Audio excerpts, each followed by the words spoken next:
హవియస్ good afternoon. Smart invest కార్యక్రమానికి స్వాగతం.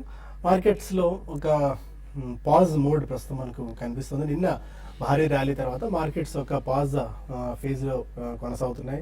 International markets నుంచి ఎస్పెషల్లీ ఆసియన్ మార్కెట్స్ నుంచి ఆశించిన స్థాయిలో ప్రోత్సాహకర సంకేతాలు లేకపోవడంతో మన మార్కెట్స్ కాస్త ఫ్లాట్గా కనిపిస్తున్నాయి. యాక్చువల్లీ ఇవాళ ఉదయం ఎస్జిఎక్స్ నిఫ్టీ సూచన ప్రకారం ఒక 20 to 30 పాయింట్స్ డౌన్లో కొనసాగాల్సిన అవసరం ఉండేది. బట్ మార్కెట్స్ మాత్రం పెద్దగా మొమెంటం మనకు కనిపించలేదు. వాళ్ళ ఓపెనింగ్ 8724 అండ్ హై 8727 వరకు వెళ్ళింది. ఒక దశలో 8685 లెవెల్కు టెస్ట్ చేసింది. బట్ 871516 ఆర్డ్ లెవెల్స్ దగ్గర ప్రస్తుతం ట్రేడ్ అవుతుంది. లోయర్ లెవెల్స్ నుంచి మనం చూసుకుంటే ఆల్మోస్ట్ 20 to 30 పాయింట్స్ దాకా పిక్ అయిందని చెప్పుకోవాలి. ఎస్పెషల్లీ సెక్టార్ స్పెసిఫిక్ యాక్షన్ ఎక్కువగా ఉంది. ఇవాళ ఆటో ప్యాక్ వీక్గా పర్ఫామ్ చేస్తుంది. ఎందుకంటే జనవరి సేల్స్ ఆశించిన స్థాయిలో మనకి కనిపించలేదు. యాక్చువల్లీ November 9th డిమానిటైజేషన్ ప్రకటన తర్వాత డిసెంబర్ సేల్స్ కాస్త పర్వాలేదు అనిపించాయి. అయితే జనవరిలో ఆ ఇంపాక్ట్ కనిపించింది. సాధారణంగానే డిసెంబర్లో ఆటో సేల్స్ తక్కువ ఉంటే జనవరి నుంచి సేల్స్ పికప్ అవుతాయి. ఎందుకంటే కొత్త ఇయర్ వస్తుంది కాబట్టి మోస్ట్లీ చాలామంది జనవరిలో వెహికల్స్ కొనుగోలు చేయడానికి ఎక్కువ సంసిద్ధి చూపుతారు. అలాంటి భిన్నంగా ఆటో సేల్స్ కాస్త క్షీణించడంతో ఆటో ప్యాక్ రంగ షేర్లోని వీక్ అయ్యాయి. బ్యాంక్ నిఫ్టీ కూడా కాస్త ఫ్లాట్గా ఆర్ వీక్గా ట్రేడ్ అవుతుంది. 20,020 పాయింట్స్ దగ్గర ప్రస్తుతం కొనసాగుతుంది. Consumer durables, health care, IT చాలా రోజుల తర్వాత ట్రంప్ ఎఫెక్ట్ తర్వాత చాలా ప్యానిక్ అయింది. H1B వీసాల ప్రకటన తర్వాత కూడా ఆల్మోస్ట్ ప్రధాన స్టాక్స్ అన్ని కూడా 4 నుంచి 6% మేర పతనం అయ్యాయి. బట్ అలాంటి స్టాక్స్లో కొద్దిగా లోయర్ లెవెల్ దగ్గర భయం కనిపిస్తుంది. ఐటీ స్టాక్స్లో ఇవాళ మళ్ళీ కొద్దిగా రీబౌండ్ రావడం మనం చూస్తున్నాము. ఇంకా వీక్గా ట్రేడ్ అవుతున్న కౌంటర్స్లో మనకి మెటల్స్ వీక్గా ట్రేడ్ అవుతున్నాయి, క్యాపిటల్ గూడ్స్ వీక్గా ట్రేడ్ అవుతున్నాయి. మిడ్ అండ్ స్మాల్ క్యాప్స్లో కూడా బయింగ్ ఆపర్చునిటీస్ ఎక్కువగా ఉంది. స్టాక్ స్పెసిఫిక్ యాక్షన్ పరంగా చూసుకుంటే షుగర్ స్టాక్స్లో ఇవాళ మంచి బయింగ్ చూస్తున్నాము. రాణా షుగర్స్ 10% దాకా పెరిగింది. ఉత్తమ్ షుగర్స్ 10% వరకు స్పాట్ అవడం చూస్తున్నాము. బలరాంపూర్ చీని 6% దాకా పెరిగింది. Triveni engineering 12%, Dhampur sugars 5%, Dwarikesh sugars 8%, upper Ganges 5% దాకా స్పాట్ రావడం చూస్తున్నాము. ఇంకా 52 వీక్ హైట్ వచ్చేసిన స్టాక్స్ జాబితా ఆల్మోస్ట్ 60+ దాకా కనిపిస్తుంది. దీన్ని బట్టి ఇండెక్స్లో పెద్దగా మొమెంటం లేకపోయినప్పటికీ స్టాక్ స్పెసిఫిక్ యాక్షన్ ఎక్కువగా ఉంది. స్టాక్స్లో డీసెంట్ పర్ఫార్మెన్స్ కనబరిచిన స్టాక్స్ అన్ని కూడా, కంపెనీస్ అన్ని కూడా మంచి బయింగ్ చూస్తున్నాము. అదాని ఎంటర్ప్రైజెస్ ఇవాళ 50 వీక్ హైట్ వచ్చేసింది. బలరాంపూర్ చీని కూడా చాలా స్ట్రాంగ్గా పర్ఫామ్ చేస్తుంది. CCL products for the matter net profit almost 50% దాకా జంప్ వచ్చే నేపథ్యంలో CCL ప్రొడక్ట్స్ ఇవాళ 320 మార్కులు క్రాస్ చేసింది. చాలా కాలం పాటు 260, 280 లెవెల్స్ మధ్య కొట్టుమిట్టాడిన స్టాక్ అప్సైడ్ బ్రేక్అవుట్ వచ్చినట్టే అనుకోవాలి. 300 మార్క్ క్రాస్ చేసిన తర్వాత మేబీ ఇది ఎక్కడి వరకు వెళ్తుంది అనేది వేచి చూడాల్సిన అవసరం కనిపిస్తుంది. అయితే మేబీ 330, 340 ఆర్డ్ లెవెల్స్ దగ్గర కొద్దిగా రెసిస్టెన్స్ ఫేస్ అయ్యే అవకాశం మనకు కనిపిస్తుంది CCL ప్రోడక్ట్స్కి. ఇక సిటీ యూనియన్ బ్యాంక్ కూడా మంచి పర్ఫార్మెన్స్ నేపథ్యంలో ఈ స్టాక్ 50 వీక్ హైట్ వచ్చేసింది.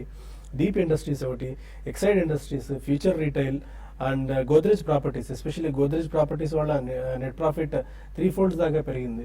అందువల్ల గోద్రేజ్ ప్రాపర్టీస్ కూడా చాలా స్ట్రాంగ్గా ఇవాళ రియాక్ట్ అయింది పాజిటివ్గా.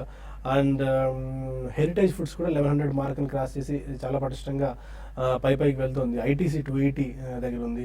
Natco, Rallis, SAIL, Srei Infra, Tata Communications for the matter మనం పదే చెప్పుకుంటూనే వస్తున్నాం. 775 మార్కును కూడా క్రాస్ చేసి 800 దిశగా ఈ స్టాక్ పరుగులు తీస్తుంది. వర్ధమాన్ టెక్స్, వర్ధమాన్ హోల్డింగ్స్ లాంటి స్టాక్స్ కూడా చాలా స్ట్రాంగ్గా పెరుగుతున్నాయి. ఇక మిగిలిన స్టాక్స్లోనే మనం కార్పొరేషన్ బ్యాంక్ 10% ఇవాళ స్పట్ రావడం చూస్తున్నాము. చాలా కాలం తర్వాత విజయ బ్యాంక్ 20% ఇవాళ అప్పర్ సీలింగ్ 20% వరకు ఇవాళ పెరగడం చూస్తున్నాము. 64 రూపీస్ మార్కును క్రాస్ చేసింది. పాలీ మెడికేర్ కూడా 6% దాకా జంప్ ఇవాళ రావడం చూస్తున్నాం. అండ్ NHPC ఎస్పెషల్లీ ఈ మధ్యకాలంలో ఈ PSU రిలేటెడ్ స్టాక్స్ కూడా బాగా పెరుగుతున్నాయి. అందులో భాగంగానే NHPC కూడా చాలా లగాడుగా ఉన్న స్టాక్ ఇది. కొద్దిగా ఈ మధ్యకాలంలో మొమెంటం బిల్డప్ అయింది. ఈ రోజేమో ఎస్పెషల్లీ బైబ్యాక్ వార్తల నేపథ్యంలో NHPCలో ఒక 5 నుంచి 6% దాకా జంప్ రావడం చూస్తున్నాము. ఇక లూజర్ జాబితాలో మనకు Hindalco, Mahindra and Mahindra, NALCO, Tata Motors, IndusInd bank లాంటి కౌంటర్స్ కనిపిస్తున్నాయి. 2.5 నుంచి 3% దాకా ఈ స్టాక్స్ ట్రేడ్ అవుతున్నాయి. యూరోపియన్ మార్కెట్స్ ఇప్పుడే ఓపెన్ అవుతున్నాయి. 0.5% మేర స్టాక్ ఈ ఇండెక్స్ నష్టంతో కనిపిస్తున్నాయి. క్యాక్స్ అండ్ కోచ్, ఫుడ్సీ లాంటి కౌంటర్స్ కూడా వీక్ ట్రెండ్ మనకు కనిపిస్తుంది. బట్ మేబీ కొద్దిగా ఆ ఇంపాక్ట్ కూడా మన మార్కెట్స్ మీద డౌన్ సైడ్ ప్రెషర్ కనబరిచే ఆస్కారం ఉంది. ఇప్పటివరకు ఉన్న ట్రెండ్ ఏంటి, ఈ టైంలో ఎలాంటి వ్యూ తీసుకోవాలి మార్కెట్స్ పైన అంశాలు మనతో డిస్కస్ చేసేందుకు అనలిస్ట్ సిద్ధంగా ఉన్నారు. Good afternoon. ఒక నిన్న మంచి ర్యాలీ తర్వాత ఇవాళ కొద్దిగా పాజ్ మోడ్ మార్కెట్స్ తీసుకున్నాయి. మేబీ సెటిల్ డౌన్ అవుతున్నాయి అనుకోవచ్చా? నిన్నటి ఇది మేబీ షాక్ అనుకోవాలి ఆర్ నో షాక్ బడ్జెట్కి. యా డెఫినెట్లీ అండి, అంటే there is nothing wrong with the market, it's still showing extremely strong strength. But నిన్న చాలా విపరీతంగా పెరిగింది కాబట్టి I think it's just trying to take a pause. But overall గా మనకి బడ్జెట్ సెంటిమెంట్ అనేది డెఫినెట్లీ పాజిటివ్ గానే ప్రివేల్ అవుతుందండి. బట్ ఓకే, ఇంకొక వీక్ తర్వాత ఆల్మోస్ట్ మనకి మెజారిటీ రిజల్ట్స్ అన్ని కూడా వచ్చేస్తాయి. దాని తర్వాత I think maybe political noise కొద్దిగా ఎక్కువ అవుతుంది కాబట్టి అక్కడ మార్కెట్ కన్సాలిడేట్ అయ్యే అవకాశం చాలా ఎక్కువ కనిపిస్తుంది. But otherwise I think nothing is wrong with the market అండి, ఎక్సెప్ట్ ఇంకేమైనా మనకి అమెరికా నుంచి షాక్స్ వస్తే తప్ప. ఎందుకంటే ఫెడ్ రేట్ కూడా స్టేటస్ కో మెయింటైన్ చేశారు. సో డొనాల్డ్ ట్రంప్ గారు ఎట్లా ఆయన పాలసీస్ రాబోయే కాలంలో ఇతర వేరే సెక్టర్లు, చాలా సెక్టర్లు, ఒక్కొక్క సెక్టరల్ చీఫ్స్ ఆయన మీట్ చేస్తున్నారు కాబట్టి ఏమైనా ప్రభావితం చేస్తారా లేదా అని చూడండి. I think otherwise, I think most of the worst is discounted in the market అండి. But it's in a pause mode. Result season అయిన తర్వాత కొద్దిగా కన్సాలిడేట్ అయ్యి స్వల్పంగా ఇట్లా again give away the gains అండి. ఎందుకంటే చాలా స్ట్రాంగ్ గా పెరిగింది last almost 5 to 7 trading sessions లో కూడా ఎక్స్ట్రీమ్లీ స్ట్రాంగ్ టెండెన్సీ మనం చూసాం కాబట్టి అక్కడ కన్సాలిడేట్ అయ్యి దాని తర్వాతనే మళ్ళీ మనకి మార్చ్ క్వార్టర్ రిజల్ట్స్ కి I think market will discount. But it will be on the positive side only అనే చెప్పొచ్చు. ఒక there can be a small correction of maybe about 150 to 200 points. Okay, technical view ఎలా ఉంది సుందర్ గారు? ఇక్కడ నుంచి down side ఎక్కడ సపోర్ట్స్ మనకు కనిపిస్తుంది, అప్ సైడ్ రెసిస్టెన్స్ లెవెల్స్ ఎక్కడ ఉన్నాయి అనుకోవాలి? 87 మార్కింగ్ క్రాస్ చేసి చాలా పటిష్టంగా కనిపిస్తుంది. మేబీ 8750 ఆర్ 8800 లెవెల్స్ దగ్గర రెసిస్టెన్స్ ఉందా అనుకోవాలా? మార్కెట్ ఓవరాల్ గా చూస్తే కనుక చాలా స్ట్రాంగ్ గానే ఉంది. లాస్ట్ ఒక 2-3 వారాలుగా చూస్తే కనుక 8000 దగ్గర నుంచి బిగిన్ అయిన అప్ ట్రెండ్ లో అక్కడక్కడ చిన్న చిన్న మైనర్ కరెక్షన్ లో వస్తూ ఆ సపోర్ట్ లెవెల్ పైన నిలబడుతూ కంటిన్యూస్ గా అప్ ట్రెండ్ ని మెయింటైన్ చేసుకుంటూ వస్తుంది. కాకపోతే ఈ లెవెల్లో మార్కెట్ ఒక చిన్న పాజ్ తీసుకొని ఒక కన్సాలేషన్ ఫేస్ లో కానీ ఒక మైనర్ కరెక్షన్ లో కానీ వెళ్లే అవకాశాలు కనిపిస్తుంది. దీనికి ప్రధానంగా 2-3 మేజర్ కారణాలు అనుకోవచ్చు. ఒకటి, ఎప్పటి నుంచి యాంటిసిపేట్ చేస్తున్న న్యూస్ కూడా వచ్చేసింది కాబట్టి ఇమీడియట్ ట్రిగర్స్ కూడా లేదు కాబట్టి సో ఈ లెవెల్లో బహుశా కొంచెం షార్ట్ టర్మ్ ప్రాఫిట్ బుకింగ్ అనేది జరిగే అవకాశాలు కనిపిస్తుంది. అలాగే టెక్నికల్ గా నేను చూస్తే కనుక మార్కెట్ 8700, అలాగే బ్యాంక్ నిఫ్టీ 20,000 ఒక మేజర్ కీలకమైన సైకలాజికల్ లెవెల్స్ బ్రేక్అవుట్ అయ్యింది కాబట్టి ఒక పుల్ బ్యాక్ రియాక్షన్, ఒక రీట్రీట్ వచ్చే అవకాశాలు కనిపిస్తుంది. ఆ పుల్ బ్యాక్ రియాక్షన్ భాగంగానే మార్కెట్లో ఇవాళ కొంచెం ఒక చిన్న కరెక్షన్ మోడ్ లో ఉండడం మనం చూస్తున్నాము. అలాగే మార్కెట్ చూస్తే కనుక లాస్ట్ ఒక 1-2 వీక్స్ లో వచ్చిన అప్ ట్రెండ్ కి షార్ట్ టర్మ్ టార్గెట్స్ 10 to 15% రావటము ఫ్రంట్ లైన్ స్టాక్స్ లోను. అలాగే మేజర్ రెసిస్టెన్స్ 8700, 8800 దగ్గర మనం గత కొన్నేళ్ళుగా చూస్తున్నాము, 2-3 ఏళ్ళుగా. సో ఆ లెవెల్ కి రావడం తోటి అక్కడ కొంచెం హై లెవెల్లో కరెక్షన్ రావడం మనం చూస్తున్నాము. అలాగే షార్ట్ టర్మ్ లో కూడా ఇండికేటర్స్ అన్ని కూడా కొంచెం ఓవర్ బాట్ లెవెల్స్ సూచిస్తున్నాయి కాబట్టి ఈ లెవెల్లో కొంచెం ఆ టెక్నికల్ అడ్జస్ట్మెంట్ అనేది ఆ ఓవర్ బాట్ పొజిషన్ ఆ కూల్ ఆఫ్ అయ్యే వరకు కొంచెం కన్సాలిడేషన్ మోడ్ లోకి వెళ్లే అవకాశాలు కనిపిస్తుంది. ఇమీడియట్ గా ఇవాళ రేపట్లో చూస్తే కనుక 8750 దగ్గర రెసిస్టెన్స్ ఉంది. ప్రీవియస్ ఒక 2-3 నెలల క్రితం వచ్చిన టాప్ అది. ఇవాళ కనుక కొంచెం 8700 కనుక పైన పటిష్టంగా క్లోజ్ అవటము, అలాగే బ్యాంక్ నిఫ్టీ 20,000 పైన కనుక క్లోజ్ అయిందంటే మార్కెట్ లో స్ట్రెంత్ ఉన్నట్టు అనుకోవచ్చు. లేకపోతే ఒక 3ంటికి ఈ 8700 కింద కనుక మార్కెట్ క్లోజ్ అవుతే మటుకు ఒక మైనర్ కన్సాలిడేషన్ లోకి వెళ్లే అవకాశం ఉంది. కానీ మేజర్ సపోర్ట్ అంటే short term trend deciding supports అంటాము, అది 8600, ఇంచుమించు 100 పాయింట్ల దూరంగా ఉంది. సో ఆ లెవెల్ కింద క్లోజ్ అవుతుంది, కొంచెం మైనర్ కరెక్షన్ లకు వచ్చే అవకాశం ఉంది. సో ఈ నేపథ్యంలో ఓవరాల్ గా మార్కెట్ లో ఈ లెవెల్లో కొంచెం కన్సాలిడేషన్ వచ్చే అవకాశం ఉన్నాయి కాబట్టి షార్ట్ టర్మ్ లో ముఖ్యంగా ఫ్యూచర్స్ లో లాంగ్ ఉన్న వాళ్ళు కొంచెం ప్రాఫిట్స్ బుక్ చేయొచ్చు. సో ఫ్రెష్ బయింగ్ అయితే మటుకు డిప్ లో తీసుకోవచ్చు. ఒకవేళ ఈ లెవెల్లో అగ్రెసివ్ గా కానీ లేదంటే కనుక స్పెక్యులేటివ్ షార్ట్ పొజిషన్ తీసుకుంటే 8750 పైన క్లోజింగ్ బేసిస్ మీద స్టాప్ లాస్ పెట్టి హోల్డ్ చేయొచ్చు. ఓకే, ఇక కొంతమంది కాలర్స్ లైన్ లో ఉన్నారు. ఫస్ట్ కాలర్ మిర్యాలగూడ నుంచి ప్రవీణ్. ప్రవీణ్ నమస్కారం అండి. నమస్కారం అండి, చెప్పండి. నేను బ్యాంక్ ఆఫ్ బరోడా 170 లో తీసుకున్నానండి. ఓకే, ఇప్పుడు ప్రస్తుతం ఏం చేయమంటారు? అమ్మ ఉంటుందా లేకపోతే ఉంటుందా? ఇట్లా మీరు 170 అన్నారా? Sir bank of Baroda. Okay అండి, ఫైన్. ఈ లాస్ట్ 1 or 2 వీక్స్ గా చూస్తే కనుక బ్యాంక్ స్టాక్స్ అన్ని కూడా ముఖ్యంగా పిఎస్యు బ్యాంక్స్ అన్ని కూడా ఈ సెక్టర్ కి సంబంధించిన పాజిటివ్ న్యూస్ రావడం తోటి బ్యాంక్ స్టాక్స్ అన్ని కూడా బాగా పెరగటం మనం చూస్తున్నాము.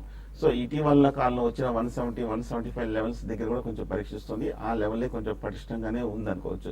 సో ఓవరాల్ గా ఈ బ్యాంక్ స్టాక్స్ ముఖ్యంగా పిఎస్యు ఫ్రంట్ లైన్ స్టాక్స్ లో చూస్తే కనుక ఎస్బీఐతో పాటు బ్యాంక్ ఆఫ్ బరోడా చాలా స్ట్రాంగ్ గా ఉన్న కౌంటర్, చాలా స్ట్రాంగ్ మొమెంటం ఉన్న కూడా కౌంటర్ కూడా ఇది. సో ప్రస్తుతానికి ఓవరాల్ గా ట్రెండ్ పాజిటివ్ గా ఉంది. బ్యాంక్ స్టాక్స్ అన్ని కూడా నిన్న మా బడ్జెట్ కి పాజిటివ్ గా రియాక్ట్ అయింది. సెంటిమెంట్ ఇంకా బులిష్ గానే ఉంది. మొన్న అంత క్రితం రిజల్ట్స్ కూడా బాగా స్ట్రాంగ్ గా కూడా రావడం మనం చూస్తున్నాం కాబట్టి సో టెక్నికల్ ఫండమెంటల్ ఆధారంగా మీరు హోల్డ్ చేయొచ్చు. విజయవాడ నుంచి శ్రీనివాస్ మన కాలర్. అడగండి శ్రీనివాస్. హలో హలో అండి, చెప్పండి.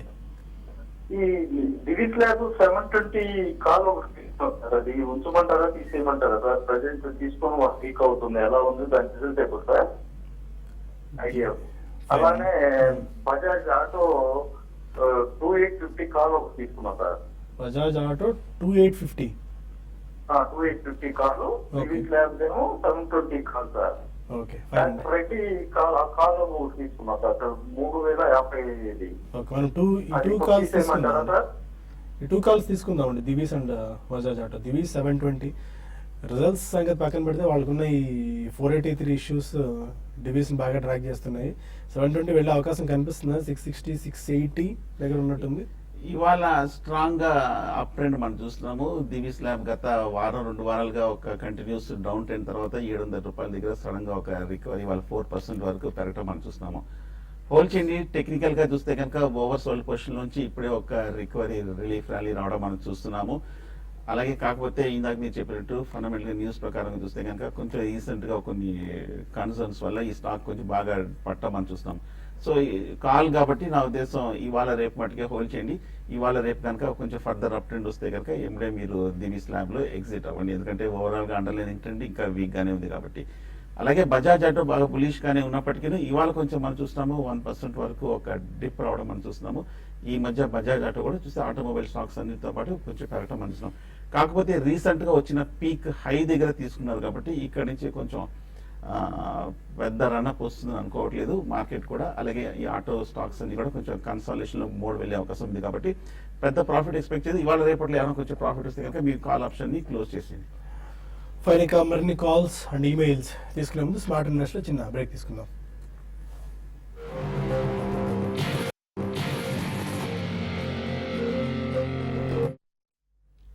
Welcome back to smart investor. మరో కాలర్ ఉన్నారు, గుంటూరు నుంచి రాజేష్. అడగండి రాజేష్. సార్ నమస్తే సార్. నమస్కారం అండి, చెప్పండి. సార్ అశోక్ లైలాండ్, ఎలాంటి ఫైనాన్స్, సిపిఎస్సి, ఈటీఎఫ్ అనేది లాంగ్ టర్మ్ గా తీసుకోవడానికి ఉపయోగపడతాయి sir. Short term. Okay, Ashok Leyland CPSE ETF. Yeah, I think CPSE ETF long term కి తీసుకోవడానికి ఉపయోగపడతాయి. అంటే అది యాక్చువల్లీ ఈటీఎఫ్ అంటే అది ఎక్స్చేంజ్ ట్రేడెడ్ ఫండ్ అండి. సో మీరు ఒకవేళ లాంగ్ టర్మ్ లో తీసుకోదలుచుకుంటే అది మంత్లీ సిస్టమాటిక్ ఇన్వెస్ట్మెంట్ ప్లాన్ ప్రకారం మీరు అందులో సబ్స్క్రైబ్ చేసుకుంటే మేబీ 2-3 years లో మంచి బెనిఫిట్స్ వచ్చే అవకాశం ఉంది. Ashok Leyland definitely long term లో బాగానే ఉంటుందండి. I think the worst is over for them. రాబోయే రోజుల్లో రాబోయే క్వార్టర్స్ లో కూడా heavy duty trucks, medium and light commercial vehicles ఇవన్నీ కూడా సేల్స్ బాగా పికప్ అవుతుంది. సో లాస్ట్ 1 year నుంచి it's turn around case. So definitely మీరు అదొక 2 price points లో ఒకటేసారి కాకుండా రీసెంట్లీ కూడా కొద్దిగా పెరిగింది కాబట్టి ఒక 2 price points with 10 to 15% correction కొనుక్కోండి. హైదరాబాద్ నుంచి లావణ్య మన కాలర్. గుడ్ ఆఫ్టర్నూన్ అండి, చెప్పండి. సార్ ఎన్సీసీ గురించి సార్ మేము 92 లో బై చేసాము. ఎన్సీసీ. అవును సార్. ఓకే. అలాగే ఎంబీఎల్ ఈ రేట్ లో కొనుక్కోవచ్చా? ఓకే, ఎంతకాలానికి అండి? గురించి చెప్పండి. ఎంతకాలానికి టైం హోరైజన్ ఏమైనా ఉందా? Time sir 6 months sir. 6 months sir. Okay, NCC and MBL infra. Almost short term. NCC చూస్తే కనుక ఈ గత 6 నెలలుగా బాగా కన్సాలిడేషన్ అవుతుంది. 70 రూపాయల దగ్గర కొంచెం ఒక స్ట్రాంగ్ లాంగ్ టర్మ్ బేస్ కూడా ఏర్పడటం కూడా మనం చూసాము. ఒక 85 రూపీస్ వరకు కూడా అప్ ట్రెండ్ కి వెళ్ళటం మనం చూస్తున్నాము. హోల్డ్ చేయండి. ఈ మధ్య చూస్తే కనుక నిన్న ఎన్సీసీ కూడా కొంచెం పాజిటివ్ గా న్యూస్ రావడంతో ఓవరాల్ గా ఈ స్టాక్ కూడా లాస్ట్ కొన్ని నెలలుగా కూడా పెర్ఫార్మెన్స్ కూడా బాగా ఉంది. కొంచెం పాజిటివ్ రివ్యూస్ కూడా రావడం మనం చూస్తున్నాం కాబట్టి ఎన్సీసీ హోల్డ్ చేయండి.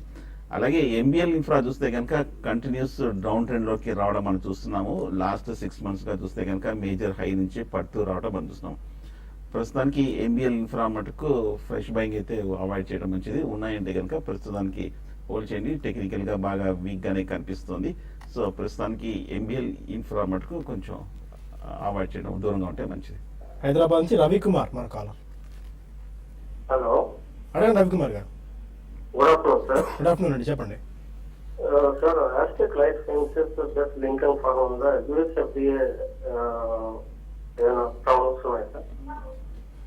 ఫ్రెష్ గా అంటే మీకు తెలియకుండా ఏమైనా ఉన్నాయంటున్నారా లేకుంటే ఆల్రెడీ ఇట్లా న్యూస్ వచ్చింది? ఆల్రెడీ హోల్డింగ్స్ ఉంది సార్. యాక్చువల్గా 200 లో అస్టెక్ ఉంది. నేను ఇన్వెస్ట్ చేసిన అమౌంట్ విత్డ్రా చేశాను. ఓకే. రిమైనింగ్ అమౌంట్ అలాగే ఉంది. ఆస్టెక్ లైఫ్ సైన్స్ అంటే లింకన్ ఫార్మా కూడా ఏమన్నా FD ఇష్యూస్ ఉన్నాయా? But Aztec Life Sciences has nothing to do with US FDA అండి. It's basically agrochemical company. Lincoln ఫార్మాకి ఎక్కువ US ఎక్స్పోర్ట్స్ అయితే లేవండి. కాబట్టి మీరు రెస్ట్ ఆఫ్ ద వరల్డ్ మార్కెట్కి వాళ్ళు majority of their medicines go to Africa. So last year ఒక పర్టికులర్ డ్రగ్కి టాంజానియా నుంచి ఒక చుక్క ఎదురు వచ్చిందండి. బట్ అదర్వైజ్ ఐ థింక్ ఈ రేట్లో పెద్ద ప్రాబ్లం ఏం లేదు. ఉన్న స్టాక్ అయితే హోల్డ్ చేయొచ్చు. గుంటూరు నుంచి జయ మరొకాలం. హలో, అడగండి జయ గారు. అదాని ఎంటర్ప్రైజెస్ గురించి చెప్పరా కొంచెం? అదాని ఎందుకు పెరుగుతుంది స్టాక్? ఎందుకు పెరుగుతుంటే మీరు ఏ ప్రైస్ లో తీసుకున్నారండి? ఏ ప్రైస్ లో తీసుకున్నారు? 8250. Okay. Adani Enterprises any fundamental take? ఎందుకు పెరుగుతుంది అనే దానికి just because they is buying already మీరు రిజల్ట్స్ ఏమన్నా మెరుగ్గా ఉన్నాయి? నాట్ దాట్ అండి. See Adani Enterprises has been a laggard last few months నుంచి కూడా. సో ఆల్రెడీ మీరు కొని ఉంటే definitely you should be happy about it అండి, పెరుగుతుంది కాబట్టి. సో ఇన్ మై ఒపీనియన్ ఇది ప్రాఫిట్ బుక్ చేయడానికి మాత్రం మీరు మర్చిపోకండి. These are not long term really great performance. ఎందుకంటే బేసికలీ వీళ్ళు ఓన్లీ మర్చెంట్ ఎక్స్పోర్టర్స్. బట్ దాని తర్వాత వీళ్ళు ఇది ఫ్లాగ్షిప్ కంపెనీ అండి. దీని ద్వారా వీళ్ళు చాలా ఇన్వెస్ట్మెంట్స్ కూడా చేశారు వాళ్ళు ఇతరత్ర గ్రూప్ కంపెనీస్లో. సో చాలా రోజుల తర్వాత మూవ్మెంట్ వచ్చింది. It's good that it's participating in this rally అండి. సో మీరు చూసి ఒక డీసెంట్ రేట్లో బయటకు రావడం, అట్లీస్ట్ 10-12% ప్రాఫిట్ వచ్చినా బయటకు రావడం మేలు. తాడిపత్రి నుంచి రంగనాథ్ మరొకాలం. అడే రంగనాథ్ బాగా సార్ చెప్పండి. మేము విజయ బ్యాంకు వచ్చేసి దాదాపు 3 years నుండి హోల్డింగ్ చేస్తాం. ఇప్పుడు అప్గ్రేడ్ అయింది అది. అవునండి. మేము వచ్చేసి దాదాపు 18% గెయిన్ లో ఉంటాం. ఓకే. ఇంకా ఏమైనా అప్రూవ్మెంట్ ఉంటుందా? ఏమైనా ఇప్పుడు ప్రాఫిట్ చేసుకోవచ్చా? ప్లస్ సుదర్శన్ కెమికల్స్ వచ్చేసి 340లో తీసుకున్నాం. అది కానీ నిన్న బ్రేక్అవుట్ వచ్చేసింది. అది ఎంతవరకు అప్రూవ్మెంట్ ఉండొచ్చు? అట్లే లాంగ్ టర్మ్ కోసం ఏమైనా ఉంచుకోవచ్చు. ఓకే. విజయ బ్యాంక్ సడన్ స్పాట్ ఇవాళ అనూహ్యంగా వచ్చింది. ఇట్స్ అ రేర్ సినారియో అండి PSU బ్యాంక్స్ లో సర్క్యూట్ పడడం అనేది. బట్ ఇది ఒక చిన్న బ్యాంకు ఉన్న PSU బ్యాంక్స్ లో అండ్ క్వాలిటీ ఆఫ్ పోర్ట్ఫోలియో కొద్దిగా మెరుగుపడి రిజల్ట్స్ కాస్త బాగున్నాయి కాబట్టి ఇట్ ఈస్ హ్యూజ్ పర్ఫార్మర్. కాబట్టి మీరు ఇవాళ ఉంచండి because it's in buyer circuit.